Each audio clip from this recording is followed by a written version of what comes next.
Meet Ayobami Akindipe. He went from sleeping in a car park at Elevation Church to founding Ace Real Estate, a multi-billion naira property development company in Lagos. I told my mom one day, I said I was leaving the house and I was not coming back until I make money. All of the places I've slept is business center, Elevation Church. I slept in the car park. Wow.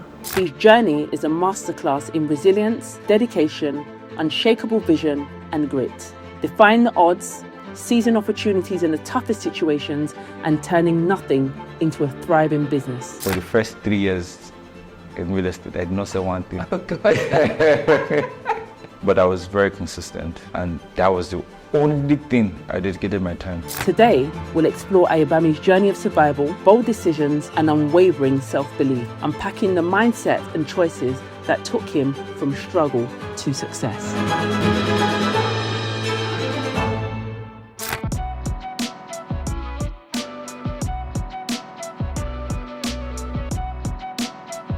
Thank you for having me today, Ayobami. Thank you for coming. So what does ACE stand for, ACE? Many people would think A is my name and the other letters is something else, but no.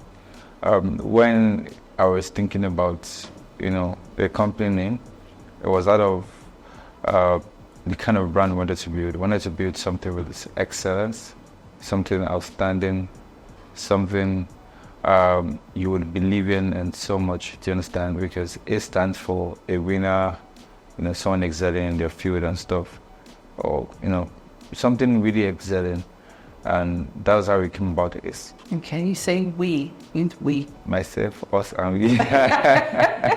The Father, the Son, and the Holy Ghost. I get it. So when did you start the business? Okay, this business started as an agency first in 2018 and as a development company in 2020. Okay, so what's the difference between an agency and a development business? Agency is yourself or other people. You probably just walk around in the streets, look for houses for rent, and try to rent it out. Houses for sale, try to put it up for sale, land for sale.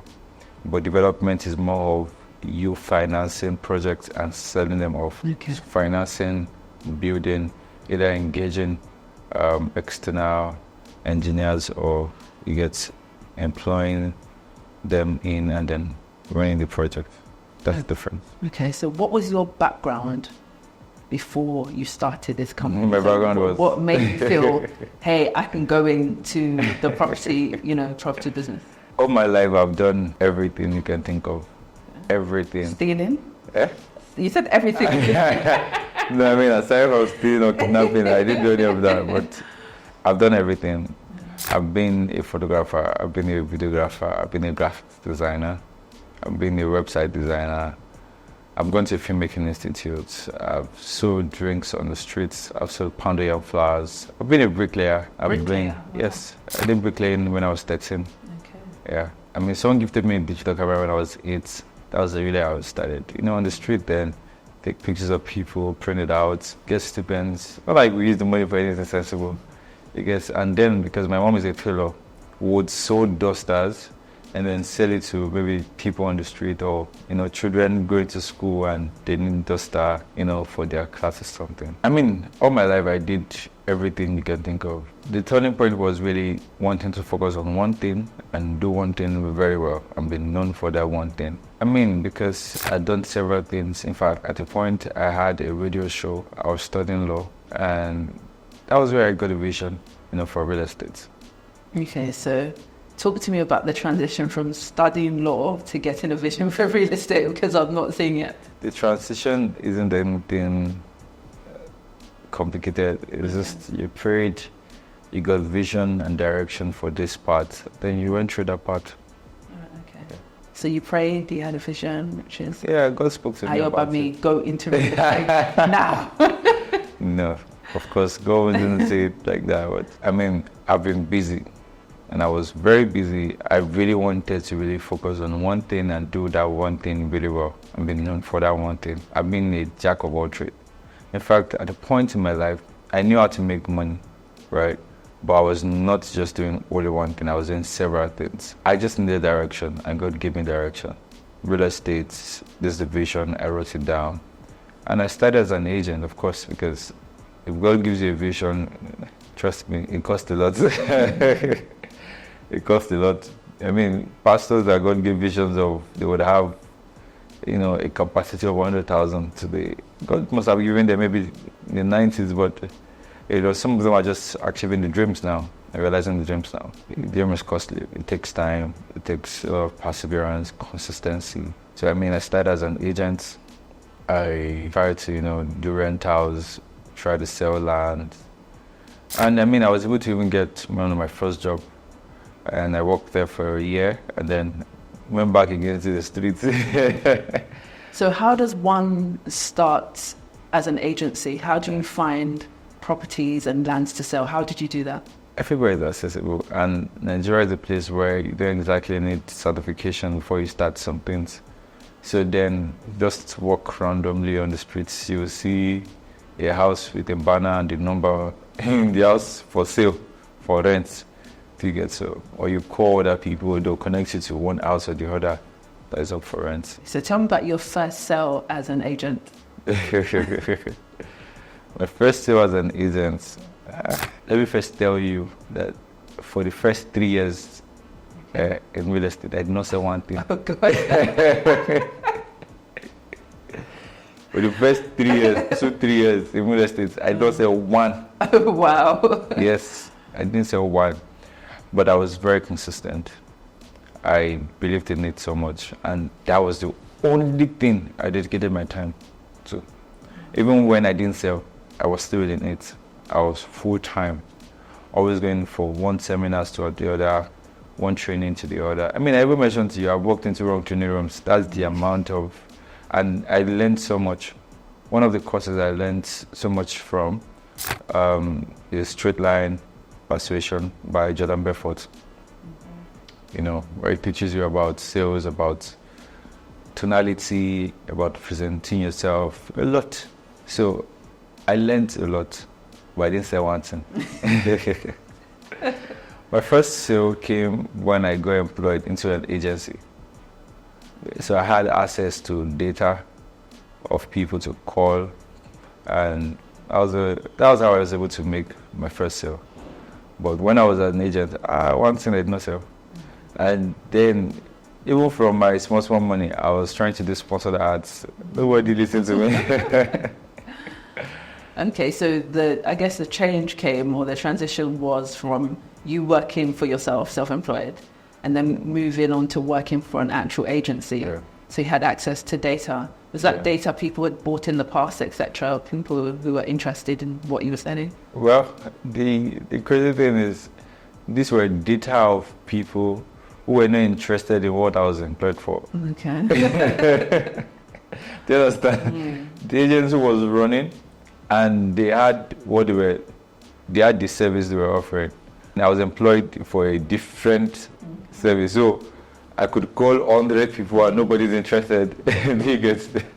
Nobody's interested. So, just randomly one person was interested. And how much was it? It was my first sale was about 5.4 Millionaire. Okay. Right? And the second sale was like 800K. Okay. And those were probably the only two sales I even made in the company itself. Oh, wow. That was how people were so not interested in it. You get what I was employed for. And the system also was not exactly helpful. It was just a thing of just rely on what we have here, not exactly trying to establish what I was employed for or build it. So I was just left alone. And a lot of times I felt like I could do more, but I didn't exactly believe in it because it was what I was just employed to start, not what they were doing before. So at the point I had to, resign because it felt like I was not going to grow. And I resigned, go back into the streets, back 3setting, back to square one again. So you resigned with no stable income? Yeah, I resigned with no stable income, but it was terrible because even when I was working, it was really terrible also. Because my salary then was 60,000 naira and my transport was 50,000. Yes. I was working in Victoria and I was staying in Alagbado. In the afternoon, what am I going to eat? So a lot of times I slept in the office without the knowledge of people anyway, because if they know, they will not allow me. Sometimes I had to wait till late hour, maybe till like 11, 12 p.m. you get to go home so that you find maybe a cheap bus or a ride or something. Before I get home, my mom is probably standing at the bus stop at 1 a.m. Waiting for you to get back. Is it? Yeah. And then you still have to wake up early the wake up early the next day because if you don't leave again, you don't leave at 5 or 4. You probably get to work at 12. So a lot of times when I wake up late and I leave home at 7, that's it's over. Because you probably get to work at 12. So that's the see, I went for one inspection somewhere. God. So I mean, so upon only making 2 sales, you were lying at work that you worked for. And inspection. It was every day, 9 to 5, every day. Okay. So that made you want to resign? No, that didn't make me resign. Okay. Trust me, the fact that I didn't even make sales for like 2-3 years, why didn't I stop anyway? So is it a job that now pays me at least? Do you understand? Basic. Yeah, at least. If you had 10K after travel. And I'm using that data to learn. Do you understand? And I'm also still practicing things. Is that where I'll give up? No. So I didn't resign because of that. I resigned because it felt like I was caged. Okay. And because it didn't feel like an environment I could grow. I was the youngest and it was a bit of a problem for my other colleagues then. Okay. And then also I left school. Okay. So my colleagues could be saying this one is just a dropout. Yes. So what do you believe that you learned from that environment? I learned so much. Tell me a bit about it. Especially from my boss. We're still my friends with it. Okay. Yeah, we go out sometimes. I learned quality. He's a very detailed person.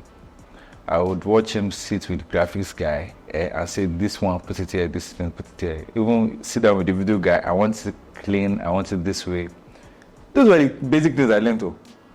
But they helped me a lot in building the brand we have to be. Okay. Because I had to also now focus a lot more on details. So when you left, did you go back to working as an agent or did you? I went back to the streets. Okay. I went back to the streets, obviously back to the street as an agent again. Okay. Yeah. Did you make good money? No. You don't make any money. But I mean, one time I was able to, get a house to rent. Okay. I was able to rent a house for someone and I got commission. When I got my commission, the landlord said he's an agent in his own house. So we had to split the commission again. Okay. I came to Scott with one of my friends in Lekki then, in a BQ. At the point again, he said in this space. Obviously. So then I was able to get like a virtual working space, like an office, trying to brand myself as a proper business and stuff. So I rented my first office then, So where did you get all this money from? Yeah, from the rent. Okay. So that was also where I gave my mom money from. But also I think I was really trying to do real estate a lot. I was always, should I say, robbing Peter of people, as they say. Yes. Like I'll borrow 2K, try to use it to do art just to, The most important thing is I was really consistent. Okay. I was really consistent. That was when I went to one of my uncle and I was like, I've been to real estate, that's what I do. I'm trying to prospect. Like, my brother, I'm wasting your time. It's people that know people that, sell real estate, go and learn to learn from my brother. Mm-hmm. I mean, I didn't know anybody. I came from almost nowhere, do you understand? So, logically, it's not possible. So how did you soldier through? Because obviously you dropped out of university and then you had a job where you only sold two properties or one property and then a land in 3 years. And 50K if your salary was going on transportation. So obviously you're financially struggling. You went to the BQ. Then you were told, hey, I need space. You had to leave. Like, sort of mentally, that would have been traumatic. All my life, I've gone through traumatic things. All my life, I've gone through traumatic things a lot. So people tell me they go for therapy. People tell me they go for therapy. I was usually like, I cannot relate. I don't understand what therapy is. At the time of my life, I met a therapist. You're dealing with it on your own. Do you understand? Like, I'm dealt with terrible situations of my life. Terrible. I've never met a therapist in my life anyway. But you had so much resilience. Yeah, Where did it come from? Because my life depended on me. Yeah. Early in my life, I realized it did. My life was myself, and if I fail, if I win, it is me. So I knew that I just have to get shit running. If that's what it is. But I mean, there was nobody to count on, nobody to support. So I knew my life was on me. Okay. So you got a small office? No, then it was a virtual office. You know how you have a virtual office space. Just you can use the address and their boardroom for meetings. Okay. Yeah. Okay, so you had a virtual office space, but you were still hitting the street. Walking up and down, doing all sorts, trying to make sales. So how did you progress from there to starting your own proper business in 2020? Yeah, and that was like the toughest year anyway. Okay. You know, when COVID came, everybody was in their house. For me, it was a different story because our rent was 6 months or 7 months behind already. So after COVID, what was going to happen? We'll be on the streets. I mean, I would always think like, you dropped out from school, you left your work, you resigned. Now, what's going to happen to your life? So I told my mom, you know, whenever I tell my stories to people, it always sounds like a movie, right? Like, and you say it so calmly, so it's normal. People think it's a movie, but I mean, I'm happy my mom tell people a lot about these things. You know, I told my mom one day, I said I was leaving the house and I was not coming back until I make money. Huh? So I left. Oh, wow. And how long were you outside? I left, I came to the island. One of the places I've slept is Christy Center, Elevation Church. I slept in the car park. Wow. Yeah. And someone in the same field who was a realtor then also took me in. And she was also trying to do development as I was trying to. So we'd always go for inspections together. Because the dream was really not agency and, you know, development. I just believed I could do it. I just went ahead, negotiated with some family members who had land, you understand, you know, designed a flyer, said, okay, this is the company, now we're marketing our products. I did that for a long time, and World War Canada does not exist. Because I prayed, God, I prayed, I walked, I cried, because I was like, God, whenever I was worth it. So I was able to make my first sale on the land, which was how much then? I think 6.4 million. So I was able to pay for the land, I was able to pay for office, I was able to pay for some documentation, I was able to pay my mom's rent, I was able to give her money. To tell you how bad things were before then, right? So someone gifted me $100 then. I went back from Aja to Alagbado, mainland, to change the money and give it to my mom. As how things were really bad. So, and how much was that then? I think, was it 300 naira or something? I can't remember, but it was really cheap then. But I mean, it was big money for me, 30K. I don't know, it was a lot of money.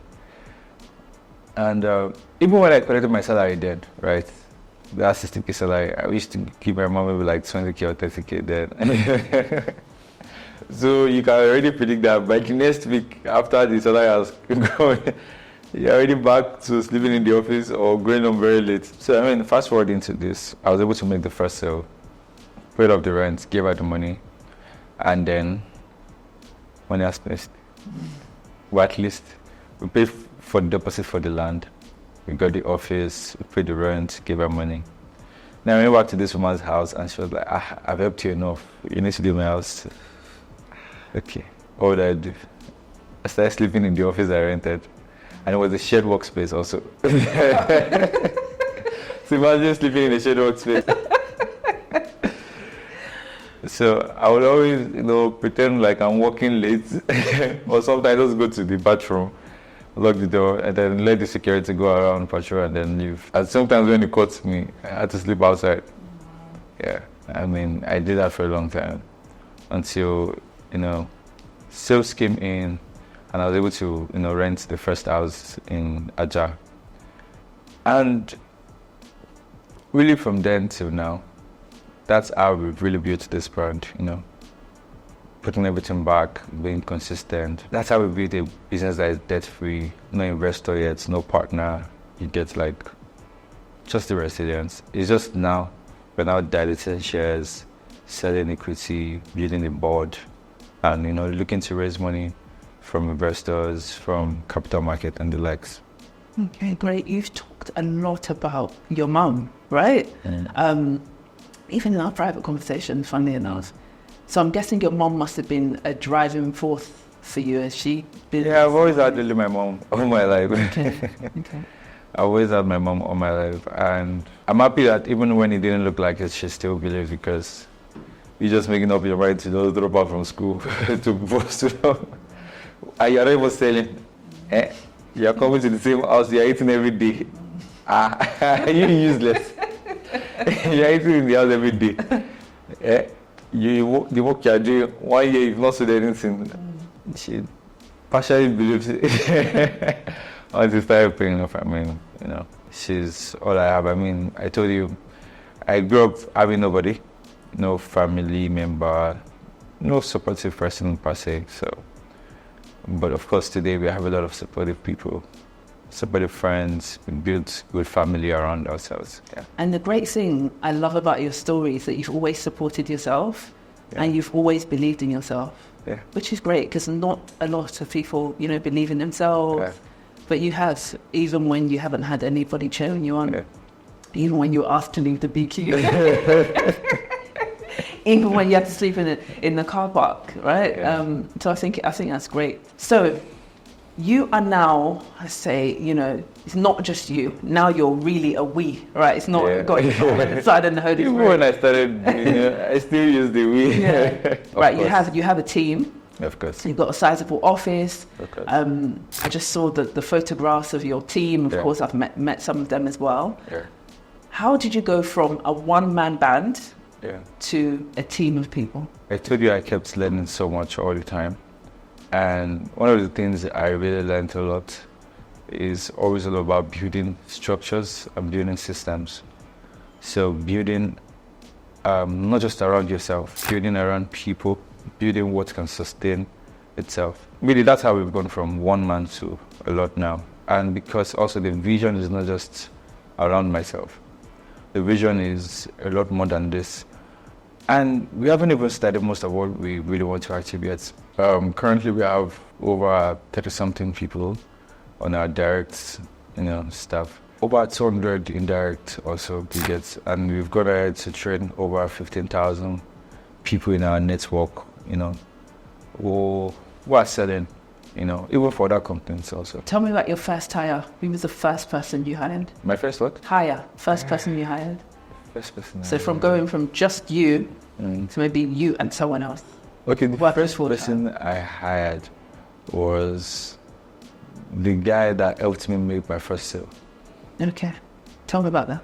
Yeah, so my first sale, I just gave them a ridiculous offer, like crazy deal, like, and he got his mom to buy.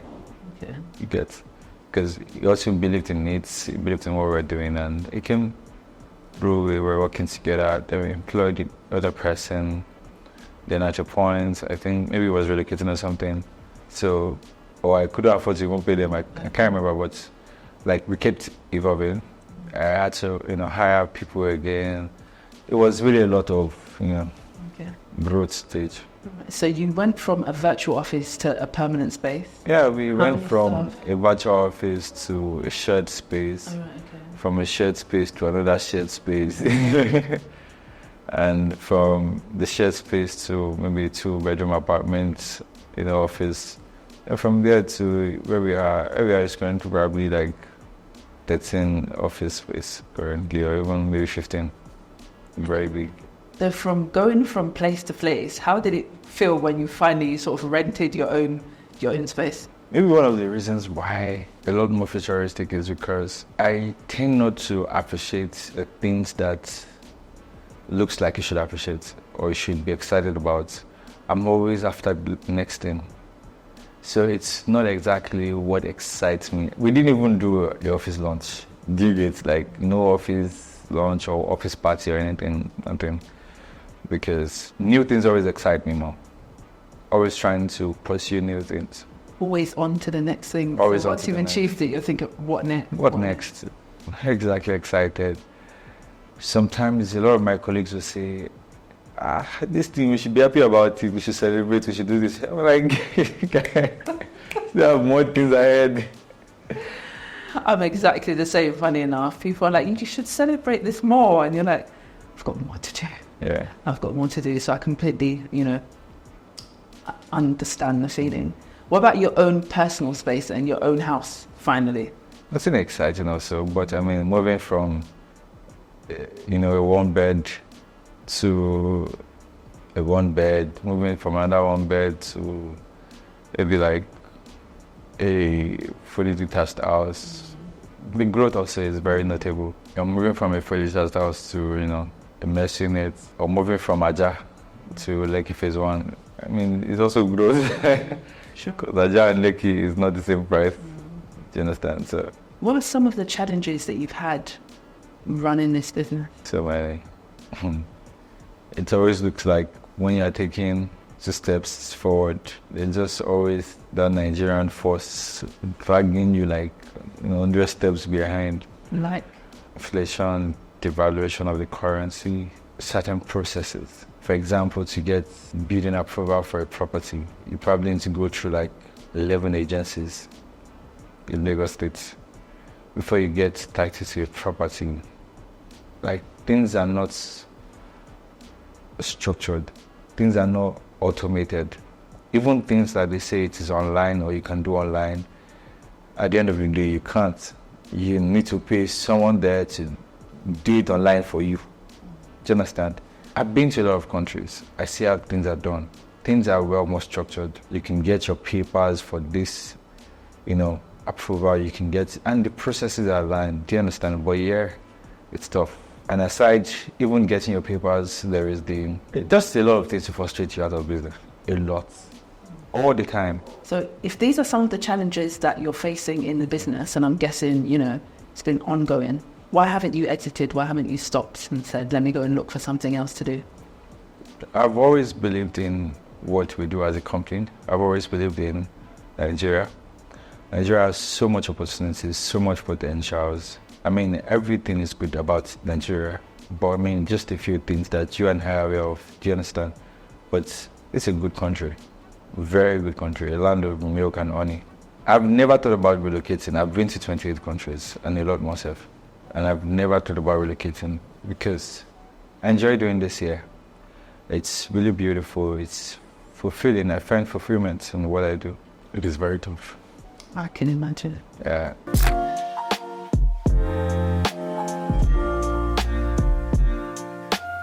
So where are you taking me today? Number 31, 78 residents, 234.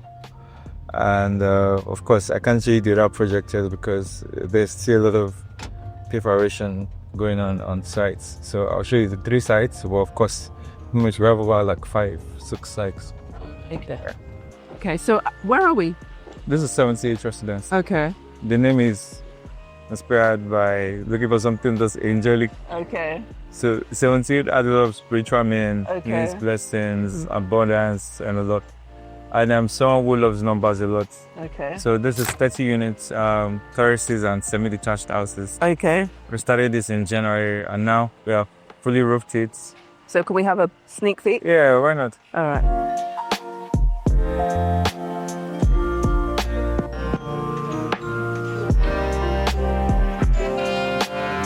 The living area, then the dining area. Okay. Yeah. And then that You was see, it. this is eye level, eye ceiling. So the kitchen, very big space. Okay. Then the room downstairs, a big QE. Then we have the food. All right, let's go to it. So how many units? 30. 30. Yeah. Okay, and how many have you sold so far? We have sold a lot, but we have a few units that we reserved. Okay. So, of course, if there's anyone interested, Okay. you can still see 1 or 2 or 3 units. Okay. So these are the terraces. They're quite very big.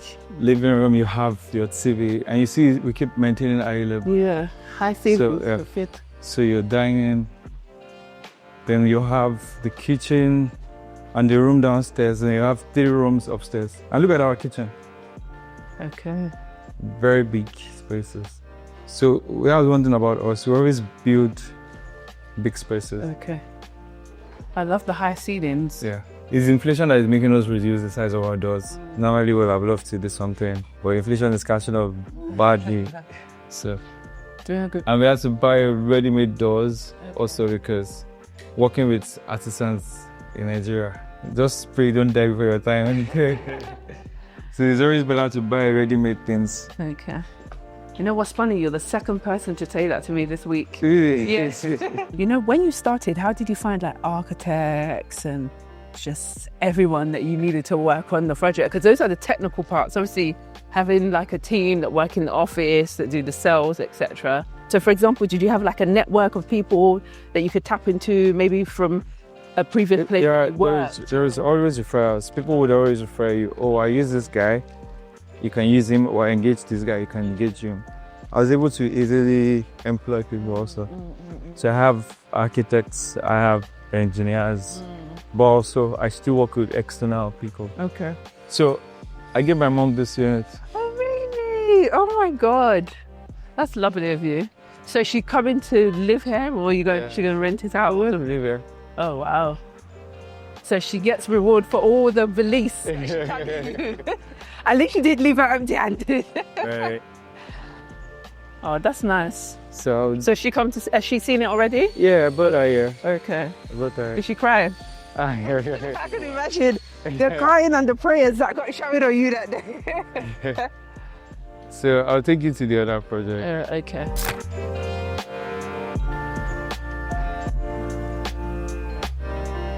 Hello and welcome to 8 Homes. Let's show you around.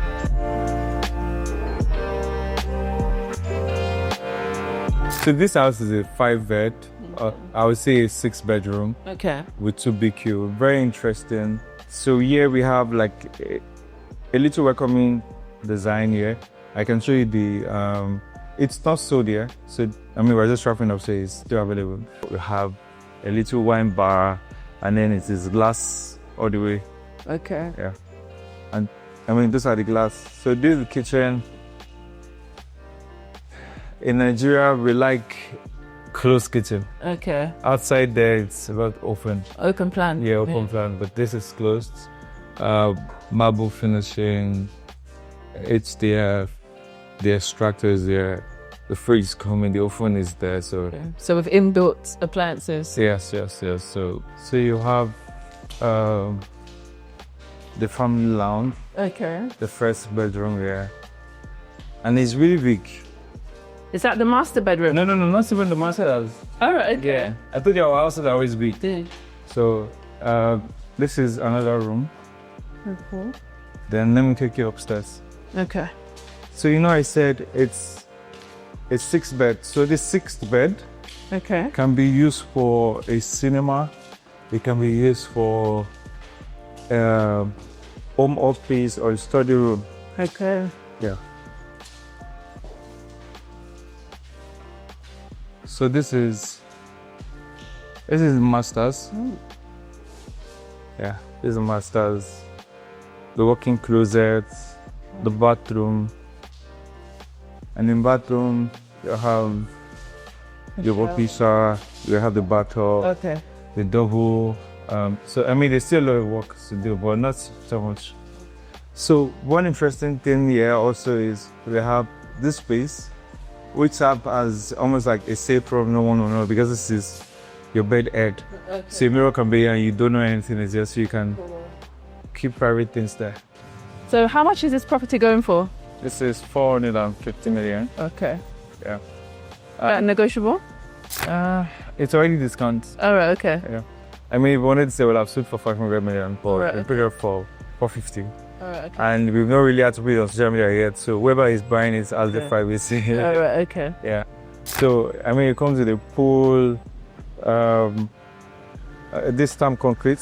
Okay. Yeah, it's not the usual random stuff, so it's good profile quality one. Yeah. Okay. The terrace, Yeah. we have 6 units. Okay. They are all sold. Okay. And 4-bedroom, a BQ, good finishing also. And if you can see, very big compound, very big compound. You would hardly find this around. And we had to do this type of water. Okay. So we had pressure pump, and then it takes it up because it's more safer than the longer one that was there before. So this is more safer. Okay. And I mean, they've delivered the projects. Can we have a sneak peek? Yeah, of course. All right. But I mean, there's still a bit of Work to do. Yeah, here and there. So just a very basic thing also. Okay. Then the kitchen. So there is the extractor here, and then washing machine, fridge, pantry. Okay. Yeah. How many bed is this? This 4-bed.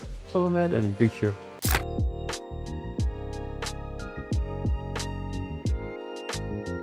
So Ayobami, where are we now? Okay, so this is 234 residence. Yeah. Okay. This 12th floor projects, and 42 units apartments. Very interesting project.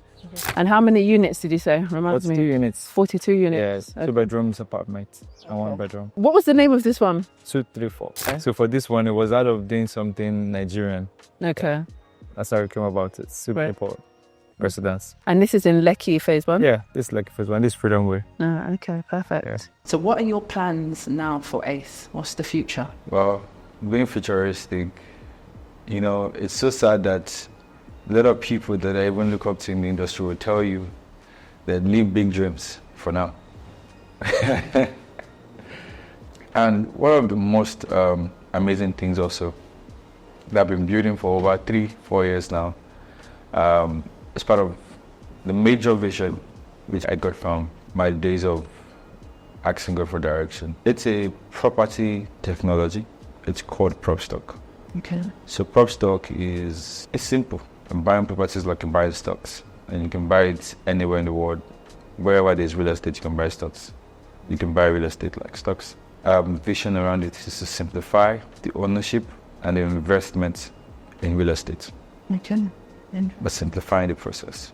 Okay. Have you started working on that already? Yeah, we built the app already. I think what delayed at a point was the payment gateway, and we needed to be regulated by SEC also. So we have applied for some of these things. Okay. And we've been looking to launch, but possibly before the end of the year we should. Oh, wow. Yeah. Very soon. Yeah, because it's ready. It's already up already. Okay. It's running. So Ayobami, how have you been able, aside from focusing on quality, which I think is very, very important, not only do I think it is very important, how have you been able to build up trust? Why do people trust your brand? So people trust our brand first because we're very transparent. We communicate with people. You can't call the front desk and they'll tell you I'll get back to you. They should know what to say to you. They have what to say to you. They have their response. Do you understand? So people trust the brand because, I mean, we communicate what we do. We communicate the reasons why some things are not done. And communication, which is like the most important, do you understand? But also, like we deliver on what we do also. We deliver, even in the toughest, ways, in the toughest times. We deliver. With the whole inflation thing, we're still going. I've gotten people write me a lot of times, oh, without things that you're still building, you're still... Let's just keep going, because at the end of the day, I have promised people, do you understand, I'm building a brand, people trust this, so I have to also deliver on what people trust. And, me as a person, knowing I grew up, not knowing anyone, not having any connection, it was a lot more about building what people can see and trust. People don't believe words, they believe what they see. So if I put in more effort into what I do, and people can see it, to make people believe me more. That's all. So any plans to scale outside of Nigeria? Okay, so at the moment we're in South Africa and we're also in Rwanda. Rwanda is a stable economy, good people, good security, but a diaspora market. But it's a long-term market. It's a safe place to invest in. It's a safe place to do business. For South Africa, Cape Town, for example, it's a tourist, so big on tourism. So, if you have something there, definitely you're going to be making so much money from Airbnb. So that's we are offering to people also. Okay, great. And Ayobami, if anybody wanted to get involved in your business, I know you've been bootstrapping and solving your own money, but if anybody wanted to invest into your business, are you open to that now? Yeah, we're fully open to it. We're fully open to it now. Okay, perfect. Yeah. And the good thing is we're debt free. Ayobami, it's been such a pleasure spending the day with you. I hope the feeling is mutual. You give me money, it's me mutual. Don't worry, we're going to talk about it. We are going to talk about it for sure. But thank you so much for chatting with me today. I really appreciated your time. I've appreciated, you being transparent, sharing your story with us. And thank you for listening. So much I've learned from you today. Yeah. Thank you. Thank you.